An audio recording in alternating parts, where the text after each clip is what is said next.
The time is 10 a.m. and this is WKYT Midmorning. Plans for a peace march in Lexington in the wake of a rash of violence.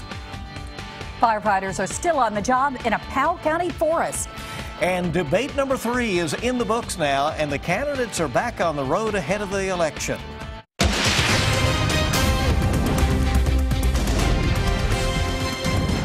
WKYT News starts now with breaking news. Good morning, Bill Bryan and Barbara Bailey for WKYT News. And first here at Midmorning, some breaking news out of Louisville involving a school bus accident. 3 children have been injured. 2 of them are critically hurt. Now, that accident happened around 8 o'clock this morning on Dumanil Street in the west end of Louisville. Louisville police say the bus was stopped with its lights engaged when a man driving a Cadillac SUV tried to go around the bus, hitting the children. The car flipped, pinning one child underneath. Police shut down the route to Norton Children's Hospital and escorted the bus to the emergency room. As we said, 2 children are in critical condition, 1 in serious condition. WLKY in Louisville is reporting that the 2 kids critically injured are 9 and 10 years old. We'll have much more coming up on WKYT News at noon and at once on our website, WKYT.com. Obviously a lot of emotion right now for those families. All right, we want to check weather. It has been unseasonably warm around these parts. You noticed. You call it yes. hot for October, right? I know it. But it doesn't feel like October. Here we go. Things Yeah. are about to change, and they started changing overnight. Yeah, and we are looking outside and seeing some showers and thunderstorms. Listen, this is going to be one of those times that bits and pieces are here and there across the region.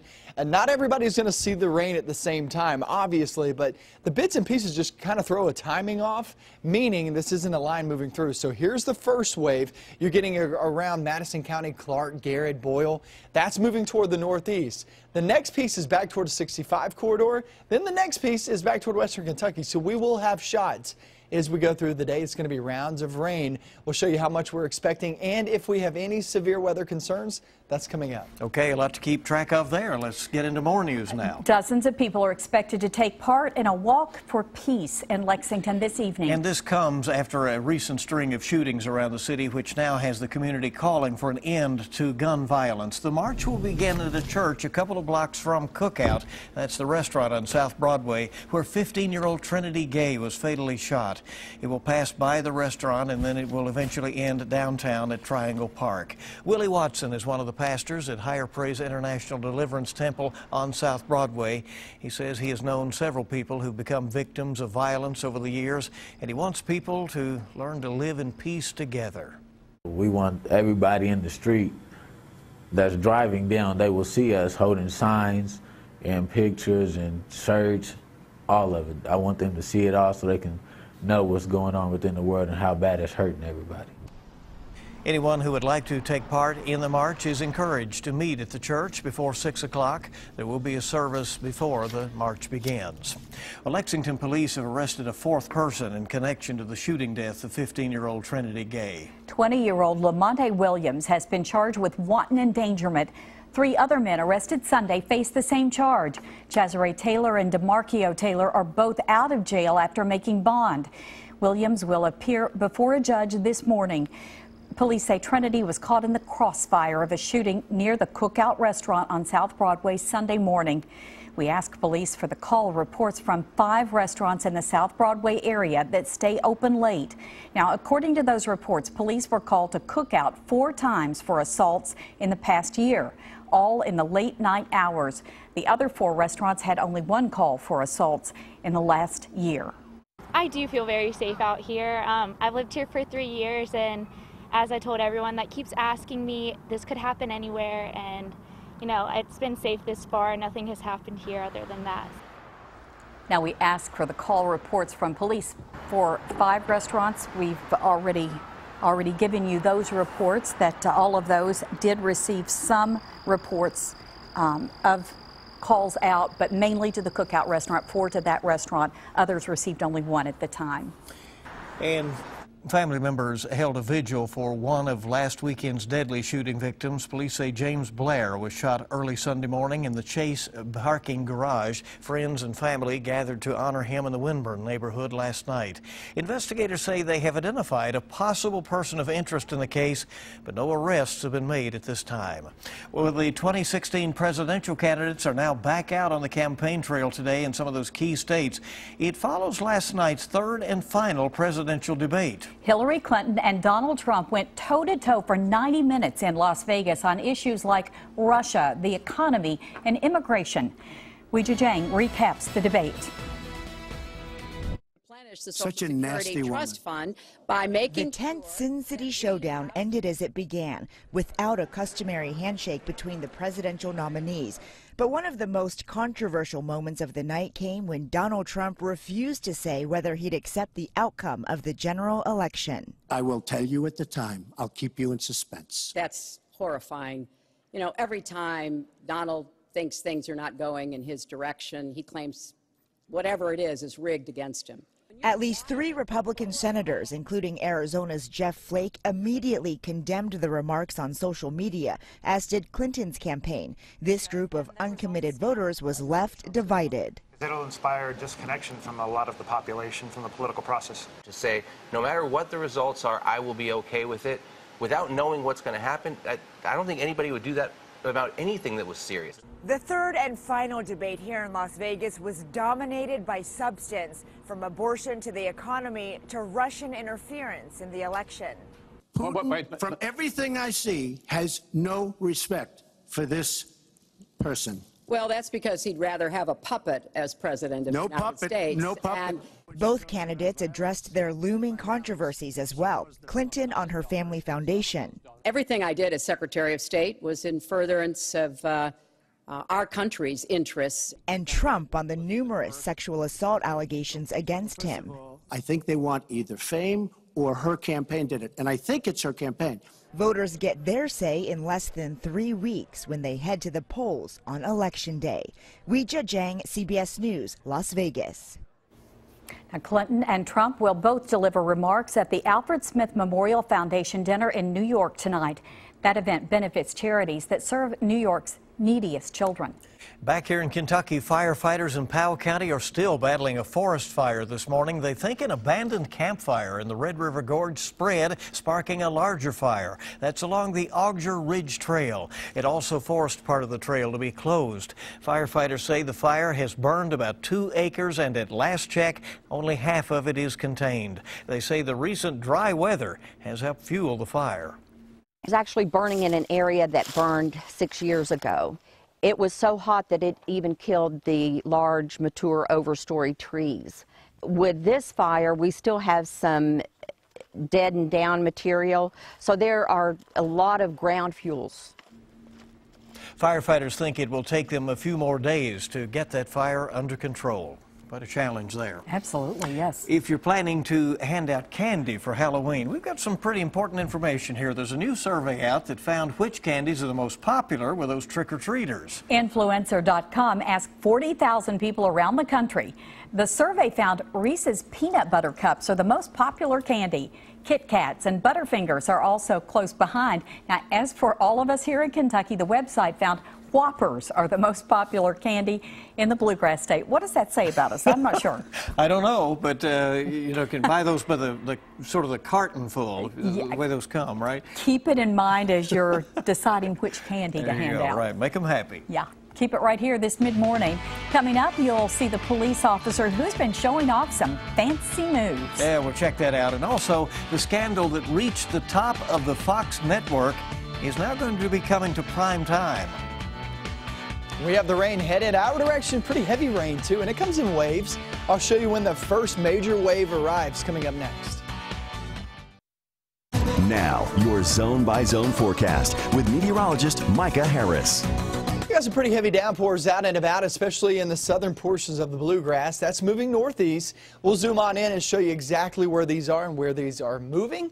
And you're getting some good rain out of this. This is an awesome system, if you ask me. I mean, we're not looking at flooding concerns. Is there a severe weather chance? Yeah, but it's extremely, extremely small. You just can't rule it out as these systems roll on through. All in all, this is beneficial rain to the yards, the crops. Everybody needs it. We're going to be getting it rolling into Montgomery County here very shortly. Bath County, Owingsville, Sharpsburg, you're going to be next in line here in just about 15 to 20 minutes. You'll start to see that heaviest rain roll on through. Richmond, you're getting in on the action. And if you're not feeling it heavy right now in Richmond, just give it a couple of minutes and you're getting a nice little clip rolling on by. By noontime, still holding on to at least some showers and thunderstorms outside. That's the main first wave we're dealing with right now. The second one comes toward the afternoon, and you can see that, look at that, really explode. Afternoon off into the evening hours, watch these showers and thunderstorms really come together, funnel on in here, and we'll start to see the potential for maybe a damaging wind threat. And I say maybe because it's just the smallest risk out there. Just can't rule it out, but for the most part, these thunderstorms, yes, they'll have lightning, yes, they'll be strong, but they'll also put down really good rain. You can see that's 11 p.m. And at that time, a lot of us heading to bed may keep a few of us up with some of those cracks of thunder. So just keep in mind that once we go off into the evening and night, some pretty heavy rain is on the way. Tomorrow morning, Friday morning, we start off with some rain over toward the east, but it fades as we go through the day. You can see that. Check that out, 8 p.m. on Friday. That's high school football time, upper 40s. To around 50 degrees. I mean, it's going to be really, really chilly, not just at kickoff, but all the way through the game. Overnight lows Saturday morning, we're sitting there in the 30s. And then we head off towards, say, 3 p.m., 4 p.m. for the EKU game. It's going to be pretty chilly in the low to mid 50s. But check out that game time temperature. Remember, kickoff at 7:30 there for UK. And we're sitting there right around 50 degrees. It'll be upper 40s, lower 50s.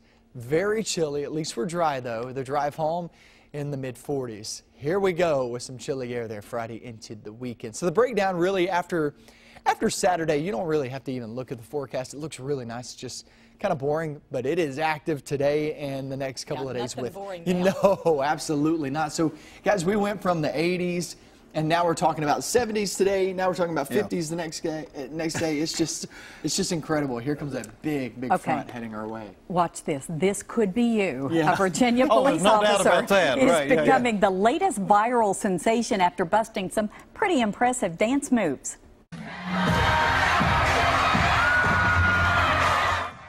This officer showed off his fancy footwork to Beyonce's hit song Formation during a high school pep rally. He was asked to perform by his fiancée, who's a teacher at the school. He couldn't say no. As you can see, the kids were really digging it and getting into it. They seemed to enjoy that. I think they were loving it. That's fun. Work on those dance moves, Micah. Yeah. You can do that. He could do that. Well, Martin Sheen hits the books. Plus, find out why Tyler Perry doesn't celebrate Halloween. Suzanne Marquez has your eye on entertainment.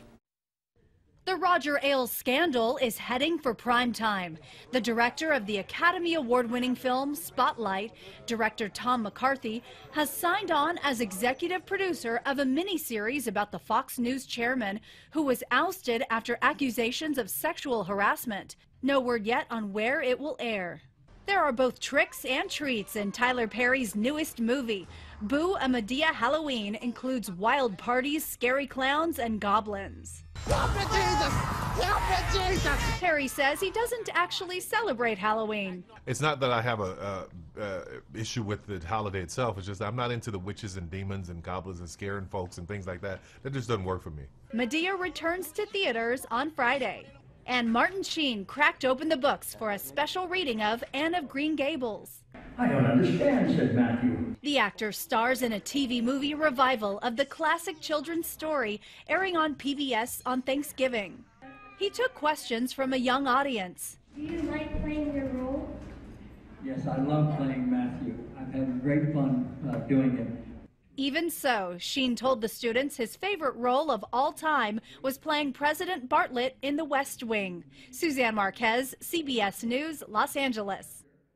All right, coming right up, would you run if there were a pumpkin pie at the finish line? That would be motivation. Yeah, I'd have to think about that one. Details about the Easter Seals Cardinal Hill Pumpkin Run 3K. Stay with us. We'll have that, and reminder that tomorrow's Mega Millions jackpot is $25 million, and Saturday's Powerball jackpot is $151 million. Okay, welcome back in. Good to have you with us. Talk about a reason to run. What about pumpkin pie right at the finish line? The Pumpkin Run 3K is going to be happening next Saturday, and it's for a great cause. Lauren Monet and Cindy Jacobelli with Easter Seals Cardinal Hill are here to tell us all about it. Welcome. Glad to have you here. Glad to be here. Let's talk about that run first off. Yeah, it's pretty interesting. So they actually do get pie Absolutely, at the end? pie at the finish line. This is a really family-friendly, all-inclusive event. Wellington Park, 9 a.m., October 29th. There'll be trick-or-treating along the race route, costume contests for the kids and four-legged pets as well. All right. So we encourage runners of all ability levels to sign up on runsignup.com and come out and join us on October 29th.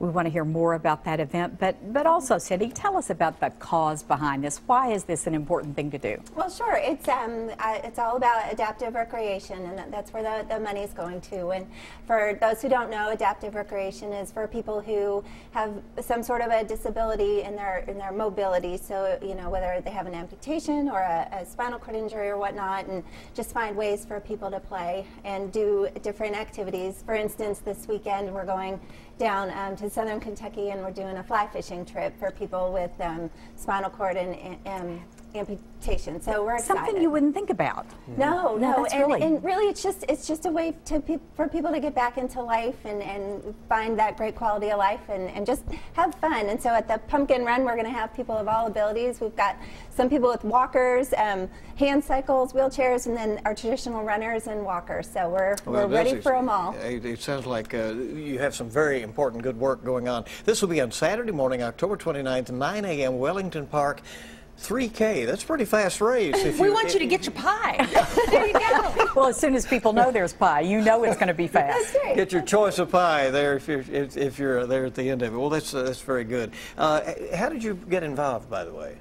You know, we have done a different race for a few years, and we had a 1 mile and a 5K, and you know, there was that question of, gosh, if families want to come, and so we thought, let's do a 3K, and so everyone can participate and just have a lot of fun. And we thought, you know, Halloween time, it's just family. Run off a few calories. So, there you go. Candy and turkey. Right. Yeah, Kicks off the weekend. Run off calories. You're getting calories at the end of it.